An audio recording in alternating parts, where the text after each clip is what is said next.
कर्जतला चांगलं असं कनिला म्हणून रिसॉर्ट आहे दादांचं. मागच्या खूप वर्षांपासून ते ऑपरेट करतात. ते चांगल्या प्रकारे सेल्स आहे, बुकिंगही खूप चांगलं होतं. ते वेडिंगही बऱ्यापैकी ते करतात. पण पाहिजे तसा जो फ्लो बिझनेसचा यायला पाहिजे तो येत नव्हता. डिजिटल मार्केटिंगवाले त्यांना चांगले भेटत नव्हते किंवा कशा प्रकारे ऑपरेट केलं पाहिजे, फूड कॉस्ट झालं, रूमचे रेट झाले, ते याच्यावरती आम्ही डिटेलमध्ये चर्चा केली.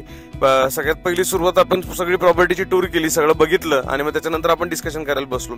मग त्याच्यामध्ये आपण एकंदरीत त्यांना असं सांगितलं की कशा प्रकारे आपल्याला ऍक्टिव्हिटीज डेव्हलप करता येईल, कारण ऍक्टिव्हिटीज चांगल्या असतील तरच लोक आपल्या रिसॉर्टला येणार आहेत. तर ह्या गोष्टीवरती आमची डिटेलमध्ये चर्चा झाली. त्याच्यानंतर जर बघायला गेलं तर रूमचं जे हा विषय आहे आपला, त्याची प्राइसिंग कशी आहे, त्याच्यामध्ये आपले जे प्लॅन्स आहेत ते कसे आहेत, एपी प्लॅन, सीपी प्लॅन, ते कशा प्रकारे वर्कआउट होतात, याच्यामध्ये आपण डिटेलमध्ये सगळं डिस्कस केलं. त्याच्यामध्ये काही थोडेफार चेंजेस होते ते पण आपण सांगितलं. कॉम्पिटिटर काय करतोय, काय नाही करते, किंवा मार्केटमध्ये आज जे चांगले रिसॉर्ट आहेत ते कशा प्रकारे काम करतात, यामध्ये पण आपण त्यांना डिटेलमध्ये गाईड केलं. त्यांना डिजिटल मार्केटिंगचा खूप मेजरली इश्यू फेस होत होता, त्याबद्दल पण आपण त्यांना सोल्युशन काढून दिलं. त्यांना एक चांगली टीम दिली आपली. त्याच्यानंतर एकंदरीत जर बघायला गेलं तर फूड कॉस्ट कशी असायला पाहिजे, फूड कॉस्ट कशी काढायची, याबद्दल पण आपण त्यांना गाईड केलं. बाकी त्यांचे छोटे मोठे खूप सारे क्वेश्चन्स होते सेल्स रिगार्डिंग वगैरे वगैरे, ते आपण सगळे त्यांना सॉल्व्ह करून दिले.